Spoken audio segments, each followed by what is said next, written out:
അൽഹംദുലില്ലാഹ്, അല്ലാഹു സുബ്ഹാനഹു വ തആലയുടെ അപാരമായ അനുഗ്രഹത്താൽ പരിശുദ്ധ ഖുർആനിലെ 14-ാം അധ്യായം സൂറത്തു ഇബ്രാഹീമിലെ 1 മുതൽ 39 വരെയുള്ള ആയത്തുകളാണ് കഴിഞ്ഞ ദർസുകളിലായി നാം പഠിച്ച് മനസ്സിലാക്കിയത്. അൽഹംദുലില്ലാഹ്. മഹാനായ ഇബ്രാഹിം അലൈഹിസ്സലാത്തു വസ്സലാം അള്ളാഹുവിനോട് നടത്തിയ ദുആകളാണ് നാം പഠിച്ചുകൊണ്ടിരിക്കുന്നത്. ആ ദുആകളിലൂടെ പ്രാർത്ഥനയുടെ പ്രധാനപ്പെട്ട ചില മര്യാദകളും അതേപോലെ തന്നെ ഏതൊക്കെ വിഷയങ്ങളിലാണ് പ്രാർത്ഥിക്കേണ്ടത്, അത്തരം വിഷയങ്ങളുടെ ഗൗരവവും പ്രാധാന്യവുമാണ് അല്ലാഹു സുബ്ഹാനഹു വ തആല നമുക്ക് മനസ്സിലാക്കി തന്നിട്ടുള്ളത്. ഇൻഷാ അല്ലാഹ് തുടർന്നുള്ള ആയത്തുകളിലും ഇബ്രാഹിം അലൈഹിസ്സലാത്തു വസ്സലാമയുടെ മറ്റു ചില പ്രാർത്ഥനകൾ നമുക്ക് കാണാൻ സാധിക്കുന്നതാണ്. ഇൻഷാ അല്ലാഹ് നമുക്ക് ആ ഭാഗങ്ങളിലേക്ക് പ്രവേശിക്കാം. അഊദു ബില്ലാഹി മിനശ് ശൈത്വാനിർ റജീം.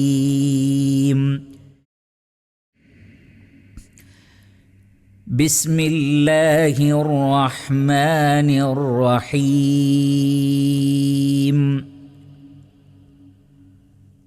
رب اجعلني مقيم الصلاة ومن ذريتي ربنا وتقبل دعاء.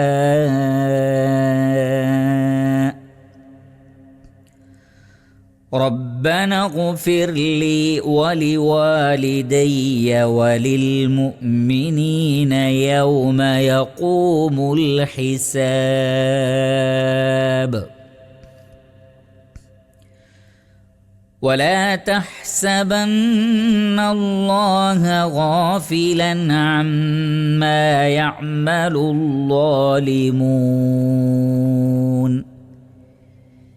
إنما يؤخرهم ليوم تشخص فيه الأبصار مهطعين مقنعي رؤوسهم لا يرتد إليهم طرفهم وأفئدتهم هواء. وأنذر الناس يوم يأتيهم العذاب فيقول الذين ظلموا ربنا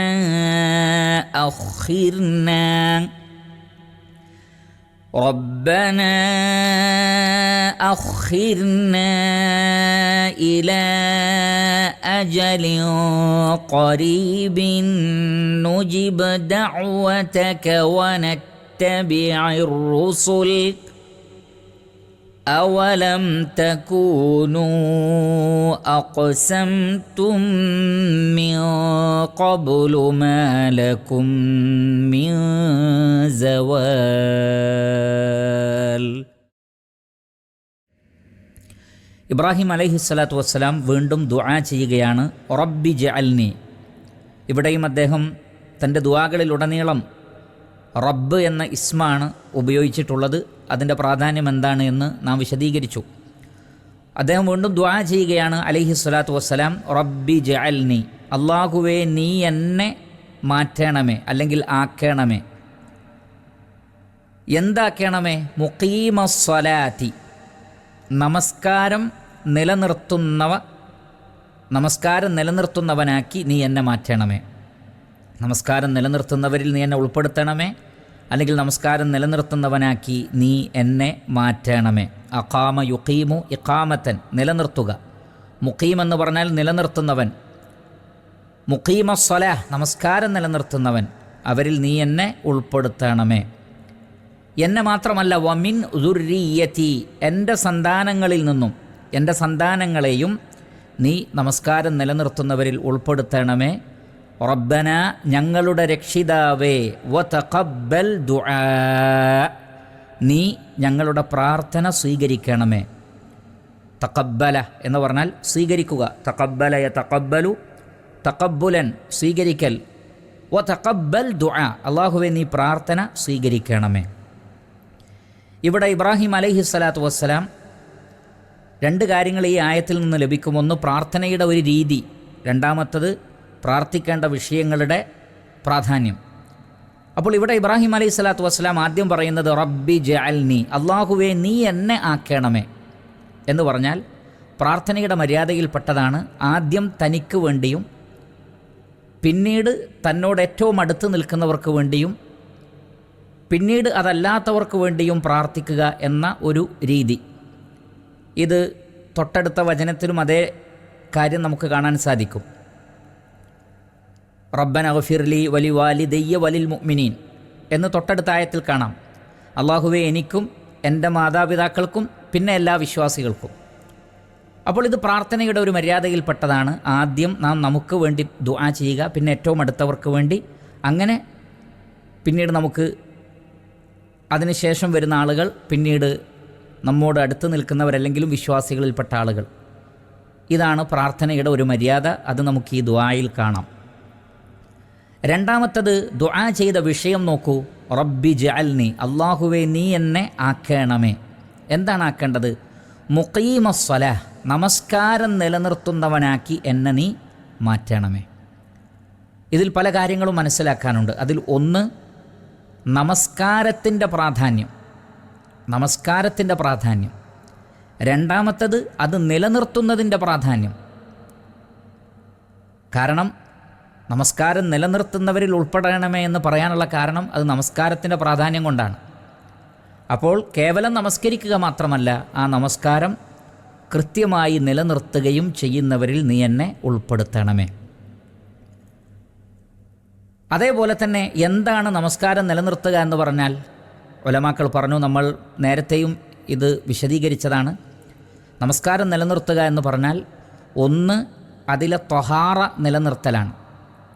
എന്ന് പറഞ്ഞാൽ ശുദ്ധീകരണം, വുളൂ, അതേപോലെയുള്ള കാര്യങ്ങൾ, ചെറിയ അശുദ്ധിയിൽ നിന്നും വലിയ അശുദ്ധിയിൽ നിന്നും കൃത്യമായി ശുദ്ധീകരണം നിർവഹിക്കുന്ന, അത് നമസ്കാരം നിലനിർത്തുന്നതിൻ്റെ ഭാഗമാണ് എന്ന് ചില ഹദീസുകളിൽ വന്നിട്ടുണ്ട്. അതുകൊണ്ടാണ് നമസ്കാരവുമായി ബന്ധപ്പെട്ട് പറയുന്നിടത്തിലൊക്കെ ഹദീസിൽ കാണാം, മൻ തവല്ലഅ ഫഅഹ്സനൽ വുളൂഅ, ഒരാൾ വുളൂ എടുക്കുകയും ഏറ്റവും നന്നായി വുളൂ എടുക്കുകയും ചെയ്താൽ, തവല്ലഅ എന്ന് പറഞ്ഞു, പിന്നെ ഫഅഹ്സനൽ വുളൂഅ, ഏറ്റവും നന്നായി വുളൂ എടുത്തു. കാരണം വുളൂ എടുക്കലും നന്നായി വുളൂ എടുക്കലും രണ്ടും രണ്ടാണ്. വുളൂ എടുക്കലും നന്നായി വുളൂ എടുക്കലും രണ്ടും രണ്ടാണ്. അപ്പോൾ നമസ്കാരം നിലനിർത്തുക എന്നതിൻ്റെ അതിൻ്റെ പരിപൂർണതയിൽപ്പെട്ടതാണ് ഏറ്റവും ഭംഗിയായി ത്വഹാറ നിലനിർത്തുക എന്നുള്ളത്. അതുകൊണ്ടാണ് നബി സല്ലല്ലാഹു അലൈഹി വസല്ലം പറഞ്ഞത്, ലാ യുഹാഫിളു അലൽ വുളൂഇ ഇല്ലാ മുഅ്മിനുൻ, വുളൂവിൻ്റെ കാര്യം ശ്രദ്ധിക്കുന്നത് മുഅ്മിനുകളല്ലാതെയല്ല. എന്ന് പറഞ്ഞാൽ ഒരു മുഅ്മിൻ എപ്പോഴും വുളൂവിൻ്റെ കാര്യം ശ്രദ്ധിക്കും എന്നർത്ഥം. അതാണ് ഒന്ന്. രണ്ടാമത്തത്, അതിൻ്റെ സമയം നിലനിർത്തുക എന്നുള്ളതാണ്. ഇഖാമത്തു സ്വലാത്തിൻ്റെ ഭാഗമാണ് അതിൻ്റെ സമയം നിലനിർത്തുക. ഇന്ന സ്വലാത്ത കാനത അലൽ മുഅ്മിനീന കിതാബൻ മൗഖൂത, സമയം നിർണ്ണയിക്കപ്പെട്ട നിർബന്ധ ബാധ്യതയാണ് നമസ്കാരം. അപ്പോൾ അതിൻ്റെ സമയത്ത് തന്നെ അത് നിർവഹിക്കുക എന്നുള്ളത് ഇഖാമത്തു സ്വലാത്തിൻ്റെ ഭാഗമാണ്. മൂന്നാമത്തത്, അതിലെ ചലനങ്ങളെ നിലനിർത്തുക എന്നുള്ളതാണ്. അഥവാ നൃത്തവും റുക്കൂഅ്, ഇഅ്തിദാൽ, സുജൂദ്, ഇടയിലിരുത്തം, തശഹൂദ്, അതും കൈകളും കാൽവിരലുകളും കൈവിരലുകളുമൊക്കെ വെക്കേണ്ട രീതികൾ, നോക്കേണ്ട സ്ഥാനങ്ങളിലേക്ക് നോക്കൽ, അടങ്ങി ഒതുങ്ങി നിൽക്കൽ, സഫുകളിൽ കൃത്യമായി നിൽക്കൽ, ഇങ്ങനെ തുടങ്ങി നമസ്കാരത്തിൻ്റെ ബാഹ്യമായ പ്രവർത്തനങ്ങളെ ഭംഗിയുള്ളതാക്കി തീർക്കലാണ്. നാലാമത്തത്, ഹദീസിൽ വന്നതുപോലെ അതിൻ്റെ ഖുശൂഇനെ നിലനിർത്തലാണ്. ഖദ് അഫ്ലഹൽ മുഅ്മിനൂൻ അല്ലദീന ഹും ഫീ സ്വലാത്തിഹിം ഖാശിഊൻ, വിശ്വാസികൾ വിജയിച്ചിരിക്കുന്നു, അവർ അവരുടെ നമസ്കാരത്തിൽ ഭയഭക്തിയുള്ളവരാണ്. ഇപ്രകാരം ആന്തരികമായും ബാഹ്യമായും ഭംഗിയാക്കുക, കൃത്യസമയത്ത് തന്നെ നിർവഹിക്കുക, പതിവായി നിർവഹിക്കുക. അങ്ങനെ നമസ്കാരത്തിൻ്റെ കാര്യത്തിൽ ശ്രദ്ധിക്കുന്നവനാക്കി നീ എന്നെ മാറ്റണമേ. മാത്രമല്ല ഇവിടെ വമിൻ ദുർരിയത്തി, എൻ്റെ സന്താനങ്ങളെയും അങ്ങനെ ആക്കണമേ എന്ന് പറയുന്നുണ്ട്. പക്ഷേ ആദ്യം തന്നിൽ നിന്നാണ് തുടങ്ങുന്നത്. എന്തുകൊണ്ടാണത്? ഉലമാക്കൾ പറഞ്ഞു, നമസ്കാരത്തിൻ്റെ വിഷയത്തിൽ എപ്പോഴും മറ്റ് വിഷയങ്ങളിൽ ഉള്ളതുപോലെ തന്നെ, എന്നാൽ നമസ്കാരത്തിൻ്റെ കാര്യത്തിൽ പ്രത്യേകിച്ചും മറ്റുള്ളവരെ ഉപദേശിക്കുന്ന ആളുകൾ, അല്ലെങ്കിൽ മക്കൾ അങ്ങനെ ആവണമെന്ന് ആഗ്രഹിക്കുന്ന രക്ഷിതാക്കൾ, മാതാപിതാക്കൾ, അവർ അവരുടെ പ്രവൃത്തിയിലൂടെ നമസ്കാരം നിലനിർത്തുന്നവരാണ് എന്ന് മക്കൾക്ക് കാണിച്ചു കൊടുക്കണം. നബി സല്ലല്ലാഹു അലൈഹി വസല്ലമയോട്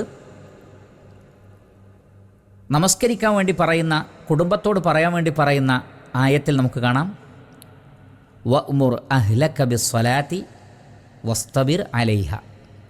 നിൻ്റെ കുടുംബത്തോട് നമസ്കരിക്കാൻ വേണ്ടി പറയണം, താങ്കളും ക്ഷമയോടുകൂടി നമസ്കാരത്തിൽ നിലകൊള്ളണം.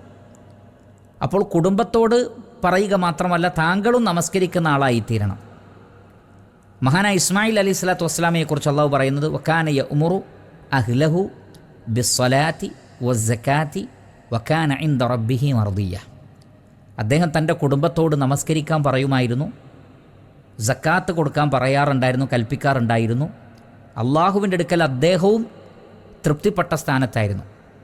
എന്ന് പറഞ്ഞാൽ മക്കളോട് പറയുക മാത്രമല്ല, അള്ളാഹു തൃപ്തിപ്പെടുന്ന രൂപത്തിൽ ആ മേഖലകളിലൊക്കെ അദ്ദേഹവും മാതൃകയായിരുന്നു എന്ന് അല്ലാഹു സുബ്ഹാനഹു വ തആല പറയുന്നു.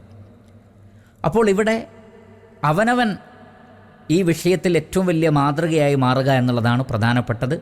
അതുകൊണ്ടാണ് റബ്ബി ജഅൽനി മുഖീമസ്സലാത്തി, എന്നെ അള്ളാഹുവേ നീ നമസ്കാരം നിലനിർത്തുന്നവരിൽ ഉൾപ്പെടുത്തണമേ.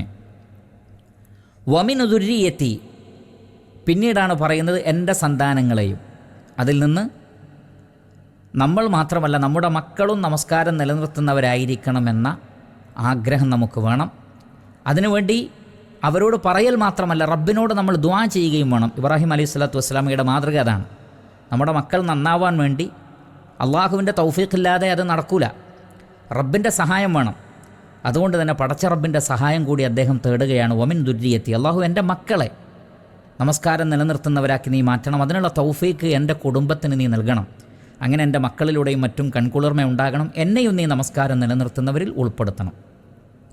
അപ്പോൾ മക്കളുടെ കാര്യത്തിൽ ഇത് നമ്മൾ പ്രത്യേകം ദുആ ചെയ്യണം. മാത്രമല്ല, ഇബ്രാഹിം അലൈഹി സ്വലാത്തു വസ്സലാം നമ്മൾ കഴിഞ്ഞ ദർസിൽ സൂചിപ്പിച്ചതുപോലെ ഈ പ്രാർത്ഥന മാത്രം നിർവഹിക്കുകയല്ല, മറിച്ച് മസ്ജിദുൽ ഹറമിൻ്റെ അടുക്കൽ എൻ്റെ മക്കളെ താമസിപ്പിച്ചത് എന്തിനാണ്? റബ്ബനാ ലിയുഖീമുസ്സലാത്ത, അള്ളാഹുവേ മസ്ജിദുൽ ഹറമിൻ്റെ അടുത്ത് ഞാൻ മക്കളെ താമസിപ്പിച്ചത് അവർ നമസ്കാരം നിലനിർത്തുന്നവരായി തീരാൻ വേണ്ടിയാണ്. അപ്പോൾ മക്കളോട് പറയണം, മക്കൾക്ക് വേണ്ടി ദുആ ചെയ്യണം, അതോടൊപ്പം അതിനുള്ള സാഹചര്യങ്ങളും ഉണ്ടാക്കി കൊടുക്കണം. ഇതൊക്കെ നമ്മൾ ശ്രദ്ധിക്കേണ്ട കാര്യമാണ്. ഇതെല്ലാം കൂടി ഒത്തു വരുമ്പോഴാണ് മക്കളിൽ കൺകുളിർമ ഉണ്ടാകുന്നത്. വീണ്ടും അദ്ദേഹം പറയുന്നു, റബ്ബന, ഞങ്ങളുടെ റബ്ബേ, ഞങ്ങളുടെ രക്ഷിതാവേ. അദ്ദേഹം വീണ്ടും അള്ളാഹുവിനെ വിളിക്കുകയാണ്, കാരണം ഗൗരവമുള്ള വിഷയമായതുകൊണ്ടാണ്. അപ്പോൾ ഇവിടെ അദ്ദേഹം റബ്ബി ജഅൽനി എന്ന് പറഞ്ഞു, വീണ്ടും റബ്ബന എന്ന് പറയുകയാണ്, ആവർത്തിക്കുകയാണ്. പ്രാർത്ഥനയുടെ വിഷയത്തിൻ്റെ ഗൗരവം കൊണ്ടാണത്.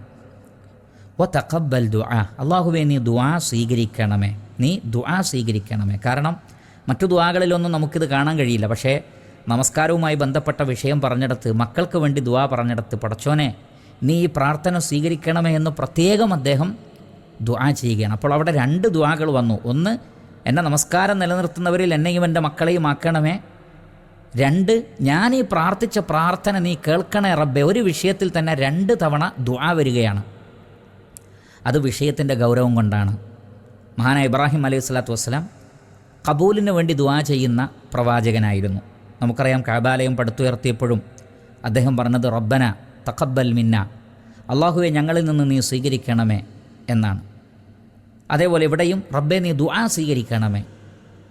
ആമീൻ എന്ന് പറയുന്നതിൻ്റെ മറ്റൊരു രൂപമാണ്. ആമീൻ എന്ന് പറഞ്ഞാൽ ഫസ്തജിബ് ലന, ഞങ്ങൾക്ക് ഉത്തരം നൽകണമേ എന്നാണ്, അഥവാ ദുആ സ്വീകരിക്കണമേ.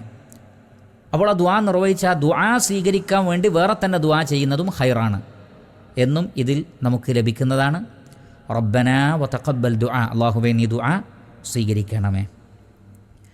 അതിനുശേഷം അദ്ദേഹം വീണ്ടും പ്രാർത്ഥിക്കുകയാണ്, റബ്ബന, ഞങ്ങളുടെ രക്ഷിതാവേ. ഇവിടെ എന്താണ് റബ്ബന, റബ്ബി എന്നൊക്കെ പറയാനുള്ള കാരണം? റബ്ബി എന്ന് പറയുമ്പോൾ തന്നിലേക്ക് മാത്രമാണെങ്കിൽ, റബ്ബന എന്ന് പറയുമ്പോൾ എല്ലാവർക്കും വേണ്ടിയാണ്. അതിൽ ആരൊക്കെ ഉൾപ്പെടും? ഒന്ന്, ഒരാൾ തൻ്റെ മനസ്സിൽ ആരാണോ നിയ്യത്താക്കിയത്.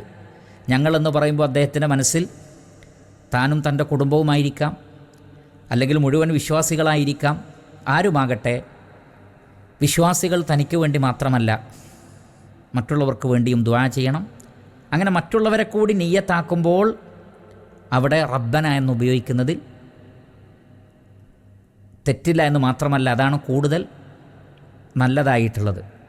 അതുകൊണ്ടാണ് റബ്ബി ജഅൽനി എന്ന് പറഞ്ഞു, മുഖീമസ് സ്വലാത്തി വമിൻ ദുർരിയത്തി, മക്കളെയും പറഞ്ഞു. അതുകൊണ്ട് പിന്നീടുള്ളത് റബ്ബി എന്നല്ല റബ്ബന എന്നാണ്. കാരണം അവിടെ തൻ്റെയും തൻ്റെ മക്കളെയും മനസ്സിൽ നിയ്യത്താക്കുകയാണ്, ഞങ്ങൾക്ക് വേണ്ടിയൊക്കെ ആ ദുആ സ്വീകരിക്കണമേ. റബ്ബന വതഖബ്ബൽ ദുആ. വീണ്ടും ഇവിടെ റബ്ബന എന്ന് പറയുന്നത് അതിനുശേഷം മറ്റുള്ളവരെയും കൂടി പറയുന്നുണ്ട്. അതുകൊണ്ട് തന്നെ അവരെ കൂടി മനസ്സിൽ നിയ്യത്താക്കിക്കൊണ്ടാണ് അങ്ങനെ ദുആ ചെയ്യുന്നത്. നമുക്കറിയാം, നമ്മൾ നമസ്കാരത്തിൽ ഇഹ്ദിന സിറാത്തൽ മുസ്തഖീം എന്ന് ഒറ്റയ്ക്ക് നമസ്കരിക്കുമ്പോഴും നമ്മൾ പറയുന്നത് എന്താണ്?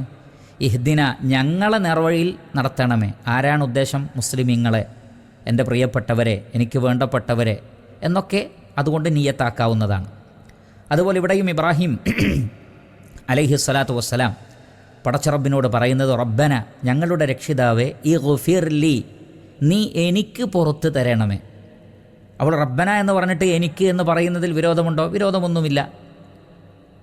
കാരണം അതിൽ അർത്ഥങ്ങൾ തമ്മിൽ പ്രത്യേകിച്ച് പാടില്ലാത്തതൊന്നും വരുന്നില്ല. അപ്പോൾ ഞങ്ങളുടെ രക്ഷിതാവേ, നീ എനിക്ക് പുറത്ത് തരണമേ. ഇഗ്ഫിർലി, ഗഫറ യഗ്ഫിറു ഗുഫ്റാൻ എന്ന് പറഞ്ഞാൽ മാപ്പാക്കുക. ഇഗ്ഫിർലി, എനിക്ക് നീ മാപ്പ് നൽകണമേ, എനിക്ക് നീ പുറത്ത് തരണമേ. എനിക്ക് മാത്രമല്ല, വലിവാലിദയ്യ, എൻ്റെ മാതാപിതാക്കൾക്കും. വാലിദൈ എന്ന് പറഞ്ഞാൽ ഉമ്മയും ഉപ്പയുമാണ് ഉദ്ദേശിക്കുന്നത്, വാലിദി എന്നല്ല വാലിദയ്യ. അപ്പോൾ ഉമ്മയും ഉപ്പയും. വലിവാലിദയ്യ, എൻ്റെ മാതാപിതാക്കൾക്കും. വലിൽ മുഅ്മിനീന, മുഴുവൻ വിശ്വാസികൾക്കും. അതാണ് ഞാൻ നേരത്തെ പറഞ്ഞ തർത്തീബ്. ആദ്യം സ്വന്തത്തിന്, പിന്നെ ഏറ്റവും അടുത്തവർക്ക്, പിന്നെ വിശ്വാസികൾക്ക്. വലിൽ മുഅ്മിനീന, മുഴുവൻ വിശ്വാസികൾക്കും നീ പുറത്തു നൽകണമേ. എന്ന് യൗമ, ഒരു ദിവസം. യഖൂമുൽ ഹിസാബു, അന്ന് വിചാരണ നിലവിൽ വരുന്നതാണ്. ഖാമ യഖൂമു ഖിയാമൻ. ഹിസാബ് എന്ന് പറഞ്ഞാൽ വിചാരണ, മനുഷ്യൻ്റെ കണക്ക് നോക്കൽ. അതുകൊണ്ട് തന്നെ യൗമ യഖൂമുൽ ഹിസാബ് എന്നതുകൊണ്ട് ഉദ്ദേശിക്കുന്നത് യൗമുൽ ഹിസാബാണ്, അഥവാ യൗമുൽ ഖിയാമയാണ്, ഖിയാമത്ത് നാളാണ്. ആ ഖിയാമത്ത് നാളിൽ നീ ഞങ്ങൾക്ക് പുറത്തു തരണമേ റബ്ബേ എന്ന് ഇബ്രാഹിം അലൈഹി സ്വലാത്തു വസ്സലാം ദുആ ചെയ്യുന്നു. അപ്പോൾ ഈ ദുആയിൽ മഗ്ഫിറത്തിന് വേണ്ടിയുള്ള തേട്ടമാണ് പാപമോചന പ്രാർത്ഥന എന്ന് പറയുന്നത്. വളരെ പ്രധാനപ്പെട്ടതാണ്. ഇവിടെ രണ്ട് കാര്യങ്ങൾ നമുക്ക് ലഭിക്കും. ഒന്നാമത്തത്, പാപമോചന പ്രാർത്ഥനയുടെ പ്രാധാന്യമാണ്. നബി സല്ലല്ലാഹു അലൈഹി വസല്ലം തന്നെ പറയാറുണ്ട്, തൂബു ഇലല്ലാഹി വസ്തഗ്ഫിറു, നിങ്ങൾ അള്ളാഹുവിലേക്ക് തൗബ ചെയ്യുകയും അവനോട് മാപ്പിരക്കുകയും വേണം. കാരണം ഞാൻ പോലും, ആരാണ്? മുഹമ്മദ് നബി സല്ലല്ലാഹു അലൈഹി വസല്ലം മുത്തഖീങ്ങളുടെ നേതാവാണ്. കഴിഞ്ഞു പോയതും വരാനിരിക്കുന്നതുമായ പാപങ്ങളൊക്കെ പൊറുക്കപ്പെട്ട വ്യക്തിത്വമാണ്. അതേപോലെ തന്നെ സൃഷ്ടികളിൽ ശ്രേഷ്ഠനാണ്. വൻ പാപങ്ങളിൽ നിന്നൊക്കെ സുരക്ഷിതനാണ്, മഅസൂമാണ്. അമ്പിയാക്കൾ പാപസുരക്ഷിതരാണ്. എന്നിട്ടും നബി സല്ലല്ലാഹു അലൈഹി വസല്ലം പറയാണ്, ഞാൻ പോലും ഒരു ദിവസം 100-ലധികം തവണ അല്ലെങ്കിൽ 70-ലധികം തവണ അസ്തഗ്ഫിറുല്ലാഹ് എന്ന് പറയുന്നുണ്ട് എന്നാണ്. പുറത്തു തരാൻ വേണ്ടി റബ്ബിനോട് പറയുന്നുണ്ട്. നബി സല്ലല്ലാഹു അലൈഹി വസല്ലം പറഞ്ഞു, ആരുടെ കർമ്മരേഖയിലാണോ ഇസ്തിഗ്ഫാർ കൂടുതൽ കാണുന്നത് അവർ രക്ഷപ്പെട്ടു എന്നാണ്. തൂബ ലിമൻ വുജിദ ഫി സഹീഫത്തിഹി ഇസ്തിഗ്ഫാറൻ കസീറ. ആരുടെ കർമ്മരേഖയിലാണോ ഇസ്തിഗ്ഫാർ കൂടുതൽ കാണുന്നത് അവർക്ക് മംഗളമുണ്ട്, അഥവാ അവർക്ക് സ്വർഗമുണ്ട് എന്നർത്ഥം. പരിശുദ്ധ ഖുർആനിൽ ധാരാളം ആയത്തുകളിൽ അള്ളാഹുവിനോട് തൗബ ചെയ്യാൻ, വതൂബു ഇലല്ലാഹി ജമീഅൻ അയ്യുഹൽ മുഅ്മിനൂൻ ലഅല്ലക്കും തുഫ്ലിഹൂൻ എന്ന് നമുക്ക് കാണാൻ സാധിക്കും. അതുകൊണ്ട് പാപമോചന പ്രാർത്ഥനയുടെ ഒരു പ്രാധാന്യം നമുക്ക് മനസ്സിലാക്കാം. രണ്ടാമത്തത്, മഹാനായ ഇബ്രാഹിം അലൈഹി സ്വലാത്തു വസ്സലാമയാണ് ഇത് പ്രാർത്ഥിക്കുന്നത്. ഖലീലുല്ലാഹ് എന്ന് വിശേഷിപ്പിക്കപ്പെട്ട, അള്ളാഹു കൽപ്പിച്ച കാര്യങ്ങളൊക്കെ ചെയ്ത വ്യക്തിത്വമാണ്. വ ഇബ്രാഹിം അല്ലദീ വഫ, അള്ളാഹുവിൽ നിന്നുള്ള കടുത്ത പരീക്ഷണങ്ങളിലൊക്കെ വിജയിച്ച വ്യക്തിയാണ്. വ ഇദ് ഇബ്തല ഇബ്രാഹിമ റബ്ബുഹു ബി കലിമാത്തിൻ ഫഅതമ്മഹുൻ, ഒക്കെ പൂർത്തിയാക്കിയ വ്യക്തിത്വമാണ്. എന്നിട്ടും ആ മഹാനായ ഇബ്രാഹിം അലൈഹി സ്വലാത്തു വസ്സലാം പോലും ദുആ ചെയ്യുന്നു, എനിക്ക് പുറത്തു തരണമേ. എന്നിരിക്കെ പാപികളായ അമ്പിയാക്കളല്ലാത്ത ആളുകൾ എത്രമാത്രം ആ വിഷയത്തിൽ ദുആ ചെയ്യണം. അതുകൊണ്ട് ധാരാളമായി പാപമോചന പ്രാർത്ഥന വർദ്ധിപ്പിക്കണം. പിന്നെ നമ്മൾ പ്രാർത്ഥിക്കേണ്ടത് നമ്മുടെ മാതാപിതാക്കൾക്കാണ്. മാതാപിതാക്കൾക്ക് വേണ്ടി പ്രാർത്ഥിക്കുന്ന മക്കൾ, അത് വളരെ പ്രധാനപ്പെട്ടതാണ്. നബി സല്ലല്ലാഹു അലൈഹി വസല്ലം പറഞ്ഞത്, ഒരാൾ മരണപ്പെട്ടാൽ അവശേഷിക്കുന്ന നന്മയിൽ ഒന്ന് വവലദുൻ സ്വാലിഹുൻ യദ്ഉ ലഹു, തനിക്ക് വേണ്ടി ദുആ ചെയ്യുന്ന സ്വാലിഹായ മക്കളാണ്. ഇവിടെ ഇബ്രാഹിം അലൈഹി സ്വലാത്തു വസ്സലാമയിൽ നമുക്ക് ഈ വിഷയത്തിൽ ഒരു മാതൃകയുണ്ട്. എന്നാൽ മറ്റൊരു കോണിലൂടെ നോക്കുമ്പോൾ അതിൽ മാതൃകയില്ല. എന്താണത്? ഒന്ന്, മാതാപിതാക്കൾക്ക് വേണ്ടി പ്രാർത്ഥിക്കുക. അതുകൊണ്ടാണ് അള്ളാഹു ഇവിടെ എടുത്തു പറഞ്ഞത്. അദ്ദേഹം മാതാപിതാക്കൾക്ക് വേണ്ടി പ്രാർത്ഥിച്ചു. ഏത് മക്കളും അവരുടെ മാതാപിതാക്കൾക്ക് വേണ്ടി പ്രാർത്ഥിക്കണം. എന്നാൽ അതേ സന്ദർഭത്തിൽ മാതാപിതാക്കൾ അമുസ്ലിമീങ്ങളാണെങ്കിലോ, അമുസ്ലിമീങ്ങളാണെങ്കിൽ അവർക്ക് വേണ്ടി, അവർ അമുസ്ലിമീങ്ങളാണ് എന്ന് നമുക്ക് ബോധ്യമുണ്ടെങ്കിൽ, മുസ്ലിങ്ങളല്ല എന്ന് ബോധ്യമുണ്ടെങ്കിൽ, ഇസ്ലാം സ്വീകരിക്കുന്നത് വരെ അവർക്ക് വേണ്ടി ദുആ ചെയ്യാൻ പാടില്ല, മഗ്ഫിറത്തിന് വേണ്ടി. അപ്പോൾ ഇബ്രാഹിം അലൈഹി സ്വലാത്തു വസ്സലാം നടത്തിയ ഈ ദുആയോ, അതിനെക്കുറിച്ച് അള്ളാഹു സൂറത്തു തൗബയിൽ പറയുന്നത്, വമാ കാന ഇസ്തിഗ്ഫാറു ഇബ്രാഹിം അലി അബീഹി ഇല്ലാ അൻ മൗഇദത്തിൻ വഅദഹാ ഇയ്യാഹ്. ഇബ്രാഹിം അലൈഹി സ്വലാത്തു വസ്സലാം ഒരു വാഗ്ദാനം പറഞ്ഞിരുന്നു. ഞാൻ താങ്കൾക്ക് വേണ്ടി അള്ളാഹുവിനോട് പാപമോചനം തേടുമെന്ന് ഉപ്പാക്കൊരു വാക്ക് കൊടുത്തിരുന്നു. ഇബ്രാഹിം അലൈഹി സ്വലാത്തു വസ്സലാമിയെ നാട്ടിൽ നിന്ന് എറിഞ്ഞ് ആട്ടി ഓടിക്കുന്ന സന്ദർഭത്തിൽ, എറിഞ്ഞു പായിപ്പിക്കുന്ന സന്ദർഭത്തിൽ, പക്ഷേ ആ സമയത്ത് ഒരു ഇബ്രാഹിം നബി പറയുന്നത് എന്താണ്? ഞാനിവിടുന്ന് പോവുകയാണ്, പക്ഷേ ഞാൻ നിങ്ങൾക്ക് വേണ്ടി ദുആ ചെയ്യും. ആ ഒരു വാക്ക് പറഞ്ഞതിൻ്റെ പേരിലാണ് ദുആ ചെയ്തത്. എന്നാൽ ഫലമ്മ തബയ്യന ലഹു അന്നഹു അദുവുലില്ലാഹി തബറഅ മിൻ, അള്ളാഹുവിൻ്റെ ശത്രുവാണ്, അങ്ങനെ ദുആ ചെയ്യാൻ പാടില്ല എന്ന കാര്യം അള്ളാഹു സുബ്ഹാനഹു വ തആല ഇബ്രാഹിം നബിക്ക് അറിയിച്ചു കൊടുത്തപ്പോൾ പിന്നീട് അദ്ദേഹം ദുആ ചെയ്തിട്ടില്ല. അപ്പോൾ ഇത് ആ അറിയിപ്പ് ലഭിക്കുന്നതിൻ്റെ, ആ വ്യക്തത ലഭിക്കുന്നതിന് മുമ്പ് നടത്തിയ ദുആ ആണ്. അതുകൊണ്ട് തന്നെ മാതാപിതാക്കൾക്ക് ദുആ ചെയ്യണം, അതൊരു പോയിൻ്റാണ്. അതേ സമയത്ത് അവർ കുഫാറുകളാണെന്ന് ബോധ്യമുണ്ടെങ്കിൽ അവർക്ക് വേണ്ടി ദുആ ചെയ്യരുത്. ഇബ്രാഹിം അലൈഹി സ്വലാത്തു വസ്സലാം പിന്നീട് അതിൽ നിന്ന് വിട്ടു നിൽക്കുകയും ചെയ്തിട്ടുണ്ട്. അപ്പോൾ ഈ രണ്ട് പാഠവും നമുക്ക് ലഭിക്കും. വിശ്വാസികളാണെങ്കിൽ ദുആ ചെയ്യണം, വിശ്വാസികളല്ലെങ്കിൽ ദുആ ചെയ്യാൻ പാടില്ല. അൽഹംദുലില്ലാ. പിന്നീട് വലിൽ മുഅ്മിനീൻ, നോക്കൂ നിങ്ങൾ, ഇബ്രാഹിം അലൈഹി സ്വലാത്തു വസ്സലാം മുഴുവൻ വിശ്വാസികളെയും ഉൾപ്പെടുത്തുകയാണ്, മുഴുവൻ വിശ്വാസികളെയും ഉൾപ്പെടുത്തുകയാണ്. ഈ മുഅ്മിനീൻ എന്ന് പറയുമ്പോൾ അത് എല്ലാ മുഅ്മിനുകളും, ആദം അലൈഹി സ്വലാത്തു വസ്സലാമ മുതൽക്ക് ലോകാവസാനം വരെയുള്ള മുഅ്മിനുകളൊക്കെ അതിൽ ഉൾപ്പെടുന്നതാണ്. വലിൽ മുഅ്മിനീന, എല്ലാവർക്കും വേണ്ടി ദുആ ചെയ്യുക. ഇനി എപ്പോഴാണ് ആ മഗ്ഫിറത്ത് വേണ്ടത്? യൗമ യഖൂമുൽ ഹിസാബ്, വിചാരണ നിലവിൽ വരുന്ന ദിവസം. കാരണം അന്നാണല്ലോ നന്മ തിന്മകൾ തൂക്കി നോക്കുന്നത്, മനുഷ്യരുടെ പാപങ്ങളുടെ അടിസ്ഥാനത്തിൽ അവരെ നരകത്തിൽ പ്രവേശിപ്പിക്കുന്നത്. അന്ന് അള്ളാഹു പൊറുക്കുന്നില്ലെങ്കിൽ, മാപ്പാക്കുന്നില്ലെങ്കിൽ അതിൻ്റെ ശിക്ഷ നരകത്തിൽ അനുഭവിക്കേണ്ടി വരും. അതുകൊണ്ട് അങ്ങനെ ആ ശിക്ഷ അനുഭവിക്കാതെ സ്വർഗത്തിൽ പോകണമെങ്കിൽ മഗ്ഫിറത്ത് കിട്ടണം. അതുകൊണ്ടാണ് അല്ലാഹു സുബ്ഹാനഹു വ തആല വസാരിഉ ഇലാ മഗ്ഫിറത്തിൻ മിർ റബ്ബിക്കും വജന്നത്തിൻ അർദുഹ അസ്സമാവാതു വൽ അർദ് സാബിഖു ഇലാ മഗ്ഫിറത്തിൻ മിർ റബ്ബിക്കും വജന്നത്തിൻ അർദുഹ കഅർദിസ് സമാഇ വൽ അർദ് എന്നിങ്ങനെ സൂറത്തു ആലി ഇമ്രാനിലും സൂറത്തുൽ ഹദീദിലുമൊക്കെ നമുക്ക് കാണാൻ കഴിയും. അവിടെ മഗ്ഫിറത്തിലേക്ക് ധൃതി വെക്കൂ, സ്വർഗത്തിലേക്കും ധൃതി വെക്കൂ എന്നാണ് പറഞ്ഞത്. എന്തുകൊണ്ടാണ്? സ്വർഗത്തിൽ കടക്കണമെങ്കിൽ മഗ്ഫിറത്ത് ആദ്യം കിട്ടണം. അഅദ്ദല്ലാഹു ലഹും മഗ്ഫിറത്തൻ വ അജ്റൻ അദീമ എന്നാണ് ഖുർആനിലുള്ളത്. അവർക്ക് മഗ്ഫിറത്ത് ഒരുക്കി വെച്ചിട്ടുണ്ട്, വമ്പിച്ച പ്രതിഫലവും, അത് സ്വർഗമാണ്. പക്ഷേ അതിന് മുമ്പ് കിട്ടേണ്ടത് മഗ്ഫിറത്താണ്. ആ അർത്ഥത്തിലാണ് ഇവിടെ യൗമ യഖൂമുൽ ഹിസാബ് എന്ന് പറഞ്ഞത്. എന്നാൽ അതിൻ്റെ അർത്ഥം അവിടെ വെച്ച് മതി മഗ്ഫിറത്ത്, ഈ ദുനിയാവിൽ വെച്ച് വേണ്ടതില്ല എന്നാണോ? അല്ല, മറിച്ചത് നമ്മൾ വേറെ തന്നെ ദുആ ചെയ്യണം. എന്നാൽ ഖിയാമത്ത് നാളിലാണല്ലോ വലിയ ശിക്ഷ ഉള്ളത്, അന്ന് എന്തായാലും പൊറുക്കപ്പെടണം എന്ന അർത്ഥത്തിലാണ്. അതേ സന്ദർഭത്തിൽ ഈ ലോകത്ത് നമ്മളിൽ നിന്ന് സംഭവിച്ചു പോയ പാപങ്ങൾക്കൊക്കെ ഉടനെ തന്നെ നമ്മൾ തൗബ ചെയ്യണം. കാരണം തിന്മകൾക്ക് ദുനിയാവിൽ വെച്ച് തന്നെ ചില ശിക്ഷകളുണ്ട്, അത് ലഭിക്കാതിരിക്കാൻ. അതേപോലെ തന്നെ ഖബറിൽ വെച്ച് ശിക്ഷിക്കപ്പെടും, അതും ലഭിക്കാതിരിക്കാൻ. അപ്പോൾ ഖബറിൽ ശിക്ഷ ആയിക്കോട്ടെ, അപ്പോഴൊന്നും പൊറുക്കേണ്ടതില്ല. ദുനിയാവിലും ശിക്ഷ ആയിക്കോട്ടെ, അപ്പോഴും പൊറുക്കേണ്ടതില്ല. ഖിയാമത്ത് നാളിൽ മാത്രം മതി എന്ന ഒരർത്ഥമല്ല അതുകൊണ്ട് ഉദ്ദേശിക്കുന്നത്, മറിച്ച് അതിൻ്റെ ഗൗരവമാണ് ഉദ്ദേശിക്കുന്നത്. അപ്പോൾ അതിനു മുമ്പേ തന്നെ മഗ്ഫിറത്ത് ലഭിക്കണമെന്നർത്ഥം.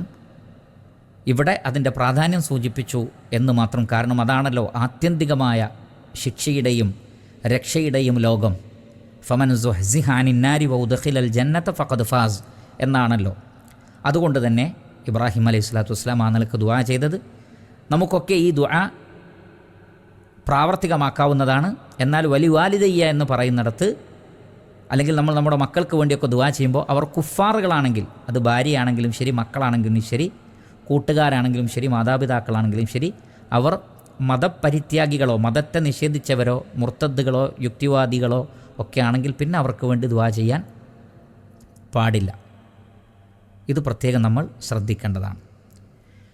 ശേഷം അല്ലാഹു സുബ്ഹാനഹു വ തആല മുഹമ്മദ് നബി സല്ലല്ലാഹു അലൈഹി വസല്ലമയോട് ഇവിടെ ഇബ്രാഹിം അലൈഹി സ്വലാത്തു വസ്സലാമയുമായി ബന്ധപ്പെട്ടും അദ്ദേഹത്തിൻ്റെ ദുആയുമായി ബന്ധപ്പെട്ട ഭാഗങ്ങളൊക്കെ അല്ലാഹു സുബ്ഹാനഹു വ തആല ഈ അധ്യായത്തിൽ ഇവിടെ തൽക്കാലം അവസാനിപ്പിച്ചിരിക്കുന്നു. ഇനി നബി സല്ലല്ലാഹു അലൈഹി വസല്ലമയോടാണ് അല്ലാഹു സുബ്ഹാനഹു വ തആല പറയുന്നത്, വലാ തഹ്സബന്നല്ലാഹ ഗാഫിലൻ അമ്മാ യഅമലു ളാലിമൂൻ. വലാ തഹ്സബന്ന, നബിയെ താങ്കൾ ഒരിക്കലും കരുതരുത്. ഹസിബ യഹ്സബു വയഹ്സിബു ഹിസ്ബാനൻ. ഹസിബ യഹ്സബു എന്നൊക്കെ പറഞ്ഞാൽ കണക്കാക്കുക, ധരിക്കുക, വിചാരിക്കുക. അപ്പോൾ വലാ തഹ്സബന്ന, താങ്കൾ ഒരിക്കലും വിചാരിക്കരുത്. ഇവിടെ ശബ്ദമുള്ള നൂന് വന്നത് ഒരിക്കലും എന്ന അർത്ഥത്തിലാണ്. വലാ തഹ്സബന്ന, ഒരിക്കലും താങ്കൾ വിചാരിക്കരുത്, മനസ്സിൽ കരുതരുത്. അള്ളാഹുവിനെക്കുറിച്ച് എന്ത് കരുതരുത്? ഗാഫിലൻ, അള്ളാഹു അശ്രദ്ധനാണ് എന്ന്. ഗഫല യഗ്ഫുലു ഗഫ്ലതൻ വ ഗുഫൂല. ഗഫല എന്ന് പറഞ്ഞാൽ അശ്രദ്ധൻ, അറിയാത്തവൻ, കാണുന്നില്ല അല്ലെങ്കിൽ അവഗണിക്കുന്നവൻ. അതൊക്കെയാണ് ആ വാക്കിൻ്റെ അർത്ഥം. ഗഫല യഗ്ഫുലു എന്ന് പറഞ്ഞാൽ അവഗണിക്കുക, കാണാതിരിക്കുക, കണ്ടില്ലെന്ന് നടിക്കുക, അല്ലെങ്കിൽ അറിയാതെ പോവുക, അറിഞ്ഞിട്ടും പരിഗണിക്കാതിരിക്കുക. ഇതൊക്കെ ഗഫലത്തിൻ്റെ ഭാഗമാണ്. പക്ഷേ അള്ളാഹു അങ്ങനെയാണെന്ന് കരുതരുത്. വലാ തഹ്സബന്നല്ലാഹ ഗാഫിലൻ, അള്ളാഹുവിന് ഒരിക്കലും ഗാഫിലാണെന്ന് വിചാരിക്കരുത്, അശ്രദ്ധനാണെന്ന് വിചാരിക്കരുത്. കാരണം നമ്മളൊക്കെ പഠിച്ചിട്ടുണ്ട്, അല്ലാഹു സുബ്ഹാനഹു വ തആല വഹുവ ബികുല്ലി ഷൈഇൻ അലീം, അള്ളാഹു എല്ലാ കാര്യങ്ങളും അറിയുന്നുണ്ട്. ലാ യഅ്സുബു അൻഹു മിസ്ഖാലു ദർറത്തിൻ ഫിസ് സമാവാതി വലാ ഫിൽ അർദ് വലാ അസ്ഗറു മിൻ ദാലിക വലാ അക്ബർ. ആകാശങ്ങളിലോ ഭൂമിയിലോ മിസ്ഖാല് ദർറത്ത് പോലും അള്ളാഹു വിട്ടുപോവുകയില്ല. പടച്ച റബ്ബ് മറന്നു പോവുകയോ വിട്ടുപോവുകയോ ഇല്ല. ഇന്നല്ലാഹ ഹുവസ് സമീഉൽ ബസീർ, അള്ളാഹു എല്ലാം കേൾക്കുന്നവനാണ്, എല്ലാം അറിയുന്നവനാണ്. യഅലമു ഖായിനത്തൽ അയുനി വമാ തുഖ്ഫി സുദൂർ, കണ്ണുകളുടെ കട്ടുനോട്ടവും ഹൃദയങ്ങൾ മറച്ചു വെക്കുന്നതും അള്ളാഹു സുബ്ഹാനഹു വ തആല അറിയുന്നുണ്ട്. ഇന്ന റബ്ബക ലബിൽ മിർസാദ്, നിന്റെ റബ്ബ് നിരീക്ഷണ സ്ഥാനത്തിരുന്നു കൊണ്ട് കൃത്യമായി നോക്കിക്കൊണ്ടിരിക്കുന്നുണ്ട്. വല്ലാഹു ബിമാ യഅമലൂന മുഹീത്ത്, മനുഷ്യർ പ്രവർത്തിക്കുന്നതിന് അള്ളാഹു വലയം ചെയ്തുകൊണ്ടിരിക്കുന്നുണ്ട്. റഹ്മാനായ റബ്ബ് ഒരിക്കലും അറിയാതെ പോകുന്നില്ല, അശ്രദ്ധനല്ല എന്നർത്ഥം. അതുകൊണ്ട് തന്നെ റബ്ബ് ഇതൊന്നും കാണുന്നില്ല എന്ന് വിചാരിക്കരുത്. എന്തിനെക്കുറിച്ച് അശ്രദ്ധനാണെന്ന്? അമ്മാ യഅമലു ളാലിമൂൻ, ളാലിമുകൾ പ്രവർത്തിക്കുന്നതിനെ സംബന്ധിച്ച്. അമില യഅമലു അമലൻ, പ്രവർത്തിക്കുക. ളാലിം എന്ന് പറഞ്ഞാൽ ദുൽമ ചെയ്യുന്ന ആൾ. അമ്മാ യഅമലു ളാലിമൂൻ, അക്രമികൾ പ്രവർത്തിക്കുന്നതിനെക്കുറിച്ച് അള്ളാഹു അശ്രദ്ധനാണ് എന്ന് നബിയെ താങ്കൾ ഒരിക്കലും കരുതരുത്. ഇന്നമ, തീർച്ചയായും അള്ളാഹു ചെയ്യുന്നത് ഇത്രമാത്രമാണ്. യുഅഖിറുഹും, അവർക്ക് അവധി നീട്ടിക്കൊടുക്കുകയാണ്. അഖറ യുഅഖിറു തഖീറൻ, അവർക്ക് അവധി നീട്ടിക്കൊടുക്കുകയാണ്. ലിയൗമിൻ, ഒരു ദിവസത്തേക്ക്. തഷ്ഖസു ഫീഹി, അന്ന് പുറത്തു വരുന്നതാണ്. ഷഖസ യഷ്ഖസു ഷുഖൂസൻ എന്ന് പറഞ്ഞാൽ പുറത്തേക്ക് തള്ളി വരുന്നതിനാണ്, പുറത്തേക്ക് പ്രകടമായി വരുന്നതിനാണ് ഷഖസ എന്ന് പറയുന്നത്. ഷഖസ യഷ്ഖസു ഷുഖൂസൻ. തഷ്ഖസു ഫീഹി, അന്നേ ദിവസം പുറത്തേക്ക് തള്ളി വരും. എന്ത്? അൽ അബ്സാർ, കണ്ണുകൾ. ബസറിൻ്റെ ജംആണ് അബ്സാർ. കണ്ണുകൾ പുറത്തേക്ക് തള്ളിപ്പോകുന്ന ഭയാനകത കൊണ്ട്, അഥവാ കണ്ണ് ഇമവട്ടാൻ പറ്റാത്ത വിധം കണ്ണ് ചുമ്മാൻ കഴിയില്ല. അങ്ങനെ കണ്ണ് ചിമ്മാൻ പറ്റാത്ത വിധത്തിൽ, കണ്ണ് ഇമവട്ടാൻ പറ്റാത്ത നിലക്ക് കൃഷ്ണമണിയും ഒക്കെ പുറത്തേക്ക് തള്ളിപ്പോകുന്ന, പേടി കൊണ്ട്, ഭയാനകത കൊണ്ട് കണ്ണുകൾ തള്ളിപ്പോകുന്ന ദിവസം. ആ ദിവസത്തേക്ക് അള്ളാഹു നീട്ടിവെക്കുകയാണ്. എന്ന് പറഞ്ഞാൽ ലാലിമീങ്ങൾ അധികവും അള്ളാഹു ഇവിടെ വെച്ച് പിടികൂടുകയില്ല. മരിക്കുന്ന സമയത്തും പിന്നെ ഖബറിലും മഹ്ശറിലും പിന്നെ നരകത്തിലും അവിടെയാണ് അള്ളാഹു അവരെ പിടികൂടുക. അതുവരെ അവർക്ക് അള്ളാഹു സൗകര്യങ്ങൾ നീട്ടിയിട്ട് കൊടുക്കും എന്നാണ്. അപ്പോൾ ഈ ആയത്ത് എക്കാലഘട്ടത്തിലെയും മുസ്ലിമീങ്ങൾ മനസ്സിലാക്കേണ്ടതാണ്, അവിശ്വാസികളും മനസ്സിലാക്കേണ്ടതാണ്. അതുകൊണ്ടാണ് ഈ ആയത്തിൻ്റെ തഫ്സീറിൽ മുഫസ്സിറുകളെല്ലാം പറഞ്ഞിട്ടുള്ളത് ഇത് മുസ്ലിമീങ്ങൾക്ക് ആശ്വാസം നൽകുന്നതും സത്യനിഷേധികളെ സംബന്ധിച്ചിടത്തോളം താക്കീതും ഭയപ്പെടുത്തലുമാകുന്നു. കാരണം വിശ്വാസികൾ എന്ത് വിചാരിക്കരുത്, എന്താണ് ഇത്രയധികം ക്രൂരതകൾ മുസ്ലിമീങ്ങളോട് ഈ ആളുകൾ ചെയ്തിട്ട്? പിഞ്ചുമക്കളെ ബോംബിട്ട് കൊന്നൊടുക്കുന്നു, മുസ്ലിമീങ്ങളെ പട്ടിണിക്കിടുന്നു, അവരുടെ രാജ്യങ്ങളെ തകർത്ത് തരിപ്പണമാക്കുന്നു, മുസ്ലിമീങ്ങൾക്കെതിരിൽ പച്ചയായ കളവുകളും ആരോപണങ്ങളും പറയുന്നു. അങ്ങനെ എല്ലാ നിലക്കും മുസ്ലിമീങ്ങളെ വാക്കുകൊണ്ടും നോക്കുകൊണ്ടും പ്രവർത്തനങ്ങൾ കൊണ്ടും സാമ്പത്തികമായും അല്ലാതെയുമൊക്കെ ബുദ്ധിമുട്ടിക്കുന്ന ലാലിമുകൾ. അത് ഇൻഡിവിജ്വലായ വ്യക്തികളുണ്ട്, ഗ്രൂപ്പുകളും സംഘടനകളുമുണ്ട്, രാഷ്ട്രങ്ങളുണ്ട്. അവരൊക്കെ ലാലിമുകളാണ്, ഏത് നാട്ടുകാരാണെങ്കിലും ശരി. അപ്പോൾ ഈ ആളുകൾ ചെയ്യുന്നതൊന്നും അള്ളാഹു കാണുന്നില്ലേ? എന്നിട്ടും അവർക്കാണല്ലോ അധികാരം, അവർക്കാണല്ലോ പ്രതാപം. അവർ വിചാരിക്കുന്നതൊക്കെ നടക്കുന്നുണ്ടല്ലോ, അവർ വിചാരിക്കുന്നവരെയൊക്കെ കൊല്ലാൻ അവർക്ക് കഴിയുന്നുണ്ടല്ലോ. അപ്പോൾ അള്ളാഹു ഇതൊക്കെ കാണാത്തത് കൊണ്ടാണോ? എന്തുകൊണ്ടാണ് അള്ളാഹു അവരെ പിടികൂടാത്തത്? എന്നിങ്ങനെ മുസ്ലിമീങ്ങൾ ചിന്തിക്കരുത്, പ്രവാചകന്മാർ ചിന്തിക്കരുത്, പണ്ഡിതന്മാർ ചിന്തിക്കരുത്, പ്രബോധകന്മാർ ചിന്തിക്കരുത്. അപ്പോൾ നബി സല്ലല്ലാഹു അലൈഹി വസല്ലമയെ ആശ്വസിപ്പിക്കുകയാണ് അതിലൂടെ ലോക മുസ്ലിമീങ്ങളെ മുഴുവൻ. കാരണം നബി സല്ലല്ലാഹു അലൈഹി വസല്ലമയെയും സഹാബികളെയും മക്കയിലുള്ളവർ ഉപദ്രവിച്ചിട്ടുണ്ട്, മദീനയിലെത്തിയപ്പോൾ യഹൂദന്മാർ മുനാഫിക്കുകൾ ഉപദ്രവിച്ചിട്ടുണ്ട്, പിന്നീട് സമീപ രാഷ്ട്രങ്ങളായ പേർഷ്യക്കാരുടെ, റോമക്കാരുടെ ഒക്കെ അതിക്രമങ്ങൾ ഉണ്ടായിട്ടുണ്ട്. അവിടങ്ങളിലൊക്കെ നബി സല്ലല്ലാഹു അലൈഹി വസല്ലമയോട് അള്ളാഹു പറയുകയാണ്, ആശ്വസിക്കൂ, അള്ളാഹു അവരെയൊക്കെ പിടികൂടും, പക്ഷേ നിങ്ങൾ വിചാരിക്കുന്ന സമയത്താവണമെന്നില്ല. അള്ളാഹു ഇതൊന്നും കാണുന്നില്ല എന്ന് നിങ്ങളാരും വിചാരിക്കുകയും വേണ്ട. വലാ തഹ്സബന്നല്ലാഹ ഗാഫിലൻ അമ്മാ യഅമലുൽ ളാലിമൂൻ. അന്നും ഇന്നും ഈ ആയത്ത് പ്രസക്തമാണ്. ലോകത്ത് വലിയ അതിക്രമങ്ങൾ കാണിച്ചുകൊണ്ടിരിക്കുന്ന പോക്കിരികൾ, അത്തരം ആളുകളുടെ പ്രവർത്തനങ്ങൾ അള്ളാഹു കാണുന്നുണ്ട്, വിലയിരുത്തുന്നുണ്ട്, അറിയുന്നുണ്ട്. എല്ലാം റഹ്മാനായ റബ്ബിനറിയാം. റബ്ബിനറിയാത്തൊന്നുമില്ല.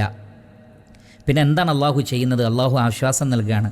ഇന്നമാ യുഅഖിറുഹും ലിയൗമിൻ, ഒരു ദിവസത്തേക്ക് നീട്ടിവെച്ചിരിക്കുകയാണ്. തശ്ഖസു ഫീഹിൽ അബ്സാർ, അതികഠിനമായ ശിക്ഷ കാരണത്താൽ ആ ദിവസത്തിൻ്റെ ഭയാനകതകൾ കൊണ്ട് കണ്ണുകൾ പുറത്തേക്ക് തള്ളിപ്പോകുന്ന ദിവസമാണ്. അപ്പോൾ അതിൽ വിശ്വാസികൾക്ക് ആശ്വാസമുണ്ട്, അതേസമയത്ത് ഇത് വമ്പിച്ചതായ താക്കീതാണ്. ആർക്ക്? അവിശ്വാസികളായ ആളുകൾക്ക്. അതുകൊണ്ട് അവർ വിചാരിക്കേണ്ട എന്ത്? ഞങ്ങളിങ്ങനെയൊക്കെ ചെയ്തിട്ടും ഞങ്ങൾക്കാണല്ലോ അധികാരം, ഞങ്ങളെയാണല്ലോ ആളുകൾ സ്വീകരിക്കുന്നത്, ഞങ്ങൾക്കാണല്ലോ സപ്പോർട്ടുള്ളത്, അതുകൊണ്ട് ഞങ്ങളാണെല്ലാമെന്ന് ജനങ്ങളുടെ സപ്പോർട്ട് കണ്ട് ആളുകൾ വിചാരിക്കണ്ട. മറിച്ച് നിങ്ങൾ ചെയ്യുന്നത് ദുൽമാണെങ്കിൽ പിടികൂടുന്ന ഒരു ദിവസം വരാനുണ്ട്. അത് ശക്തമായ പിടുത്തമായിരിക്കും. ഖുർആനിൽ അല്ലാഹു സുബ്ഹാനഹു വ തആല പറയുന്നുണ്ട്, ഇന്ന ബത്ശ റബ്ബിക ലശദീദുൻ, നിൻ്റെ റബ്ബിൻ്റെ പിടുത്തം കഠിനമായ പിടുത്തമാണ്. അത് വന്നു കഴിഞ്ഞാൽ പിന്നെ ഒരു രക്ഷയുമില്ല. സൂറത്തു ആലു ഇമ്രാനിൽ കാണാം, വലാ യഹ്സബന്നല്ലദീന കഫറു അന്നമാ നുംലി ലഹും ഖൈറുൽ ലിഅൻഫുസിഹിം. സത്യനിഷേധികൾ വിചാരിക്കണ്ട അവർക്ക് നാം ആയുസ് നീട്ടിക്കൊടുക്കുന്നത് അവർക്ക് ഖൈറാണ് എന്ന്. ബൽ ഹുവ ശർറുൽ ലഹും വലാ തഹ്സബന്നല്ലദീന കഫറു അന്നമാ നുംലി ലഹും ഖൈറുൽ ലിഅൻഫുസിഹിം ഇന്നമാ നുംലി ലഹും ലിയസ്ദാദു ഇസ്മ. നാം അവർക്ക് ആയുസ് നീട്ടിക്കൊടുക്കുന്നത് പാപങ്ങൾ വർദ്ധിക്കാൻ വേണ്ടിയാണ്. എന്ന് പറഞ്ഞാൽ അവർ കൂടുതൽ തെറ്റ് ചെയ്യട്ടെ എന്നാണ് അള്ളാഹു ഉദ്ദേശിക്കുന്നത്. നോക്കൂ, അള്ളാഹുവിൻ്റെ ഖദർ അങ്ങനെയാണ്. എന്തിനാണത്? വലഹും അദാബും മുഹീൻ, അവർക്ക് നിന്ദ്യമായ ശിക്ഷയുണ്ട്, അത് നൽകാൻ വേണ്ടി. അപ്പോൾ കുറേ കാലം അവർക്ക് ആയുസ് കൊടുത്താൽ കുറേ അധികം തെറ്റുകൾ അവർ ചെയ്യും. അതിനനുസരിച്ച് അവരെ കൂടുതൽ കൂടുതൽ ശിക്ഷിക്കാൻ വേണ്ടി അള്ളാഹു സുബ്ഹാനഹു വ തആല അവർക്ക് ആയുസ് നീട്ടിക്കൊടുക്കുകയാണ്. അതുകൊണ്ട് വിശ്വാസികൾ വിചാരിക്കേണ്ടത് അവർക്ക് ഖൈറാണെന്ന്. അവർക്ക് നിന്ദ്യമായ ശിക്ഷ കൂടുതലായി അള്ളാഹു നൽകാനാണ്. അവരും വിചാരിക്കേണ്ടത് അവർക്ക് ഖൈറാണ് എന്ന്. മറിച്ച് നിന്ദ്യമായ രൂപത്തിൽ അവർ പിടിക്കപ്പെടാൻ പോകുന്നു. നിന്ദ്യമായ ശിക്ഷ ഈ ലോകത്തും പരലോകത്തും അവർക്ക് ലഭിക്കാൻ പോകുന്നു. പക്ഷേ അള്ളാഹു അവർക്ക് വളരെയധികം ആയുസ്, വാർദ്ധക്യത്തിൻ്റെ അങ്ങേ തലയിലെത്തുന്നത് വരെ അള്ളാഹു ആയുസ് നീട്ടിയിട്ട് കൊടുത്തേക്കാം. പലരും വിചാരിക്കുന്നു പല അക്രമ രാഷ്ട്രങ്ങളുടെ ഈ നേതാക്കളൊക്കെ വാർദ്ധക്യത്തിൻ്റെ അങ്ങേ തലയിലെത്തി, എന്താണ് ഇവർക്കിങ്ങനെ ആയുസ് നീട്ടിയിടപ്പെടുന്നത്? അതിനുള്ള അള്ളാഹുവിൻ്റെ മറുപടിയാണ്, അവർക്ക് വയസ്സാവും തോറും തിന്മകൾ കൂടുതൽ കൂടുതൽ ചെയ്തിട്ട് എന്തായാലും ആർക്കും നിത്യവാസമില്ലല്ലോ. ഒരാളും ഇവിടെ നിത്യവാസിയായിട്ടില്ലല്ലോ. ഫിറഔനും ഹാമാനും അടക്കം, അബൂജഹൽ, അതേപോലെയുള്ള ഒട്ടനവധി ആളുകൾ, ഇസ്ലാമിൻ്റെ ശത്രുക്കൾ, ആരും സ്ഥിരവാസം അവർക്കുണ്ടായിട്ടില്ല, സ്ഥിരവാസികളായിട്ടില്ല. അതുകൊണ്ട് തന്നെ അക്രമികൾക്കൊന്നും ഇവിടെ സ്ഥിരവാസമില്ല, ആർക്കും ഇവിടെ സ്ഥിരവാസമില്ല. ആയുസ് നീട്ടിയിട്ടു എന്നതുകൊണ്ട് തന്നെ അള്ളാഹു അവരെ പിടികൂടുകയില്ല എന്ന് കരുതേണ്ടതില്ല എന്നൊക്കെയാണ് ഈ ആയത്തിലൂടെ അള്ളാഹു സുബ്ഹാനഹു വ തആല മനസ്സിലാക്കി തരുന്നത്. ഇൻഷാ അള്ളാഹ് മറ്റു ഭാഗങ്ങൾ അടുത്ത ദർസിൽ നമുക്ക് വിശദീകരിക്കാം. അള്ളാഹു സുബ്ഹാനഹു വ തആല പരിശുദ്ധ ഖുർആൻ പഠിക്കുകയും ഓരോ വചനങ്ങളിലും ഉൾക്കൊള്ളുന്ന ആശയങ്ങളനുസരിച്ച് വിശ്വാസ ആചാര കർമാനുഷ്ഠാനങ്ങളെ ചിട്ടപ്പെടുത്തുകയും ചെയ്യുന്ന ഭാഗ്യവാന്മാരിൽ നാം ഏവരെയും ഉൾപ്പെടുത്തി അനുഗ്രഹിക്കുമാറാകട്ടെ. ഈ പരിശുദ്ധ ഖുർആനിൻ്റെ പഠനത്തിൻ്റെ ബറക്കത്ത് അള്ളാഹു നമ്മിലും നമ്മുടെ കുടുംബത്തിലും നമ്മുടെ സമ്പത്തിലും എല്ലാം പ്രദാനം ചെയ്യുമാറാകട്ടെ. എല്ലാ നിലക്കുള്ള കടുത്ത പരീക്ഷണങ്ങളിൽ നിന്ന്, മാരകങ്ങളായ രോഗങ്ങളിൽ നിന്ന്, കടബാധ്യതകളിൽ നിന്ന്, ശത്രുക്കളുടെ കുതന്ത്രങ്ങളിൽ നിന്ന്, അതിക്രമങ്ങളിൽ നിന്നൊക്കെ മുസ്ലിമീങ്ങളെയും ഇസ്ലാമിക രാജ്യങ്ങളെയും അല്ലാഹു സുബ്ഹാനഹു വ തആല കാത്തുരക്ഷിക്കുമാറാകട്ടെ. ഇസ്ലാമിക രാജ്യങ്ങളിൽ അള്ളാഹു ശാന്തിയും സമാധാനവും നിർഭയത്വവും പ്രദാനം ചെയ്യട്ടെ. ഇസ്ലാമിക രാജ്യങ്ങളെ അസ്ഥിരപ്പെടുത്താൻ വേണ്ടി ശ്രമിക്കുന്ന ഇരുട്ടിൻ്റെ ശക്തികളെ അള്ളാഹു പരാജയപ്പെടുത്തുമാറാകട്ടെ. ദീന് ശരിയായ നിലക്ക് പഠിച്ചു മനസ്സിലാക്കുവാനും ഉൾക്കൊള്ളുവാനുമുള്ള തൗഫീഖ് അല്ലാഹു സുബ്ഹാനഹു വ തആല മുസ്ലിം ഉമ്മത്തിന് പ്രദാനം ചെയ്യുമാറാകട്ടെ. അവരിൽ നിന്ന് അള്ളാഹു ജഹാലത്തിന് ഉയർത്തുകയും അവർക്ക് ഇൽമ് അള്ളാഹു പ്രദാനം ചെയ്യുകയും ചെയ്യുമാറാകട്ടെ. വസല്ലല്ലാഹു വസല്ലം അലാ ഖൈരി ഖൽഖിഹി മുഹമ്മദിൻ വ ആലിഹി വ അസ്ഹാബിഹി അജ്മഈൻ വൽഹംദുലില്ലാഹി റബ്ബിൽ ആലമീൻ. സുബ്ഹാനകല്ലാഹുമ്മ വബിഹംദിക അഷ്ഹദു അല്ലാ ഇലാഹ ഇല്ലാ അൻത അസ്തഗ്ഫിറുക വ അത്തൂബു ഇലൈക്. വസ്സലാമു അലൈക്കും വറഹ്മത്തുള്ളാഹി വബറകാതുഹു.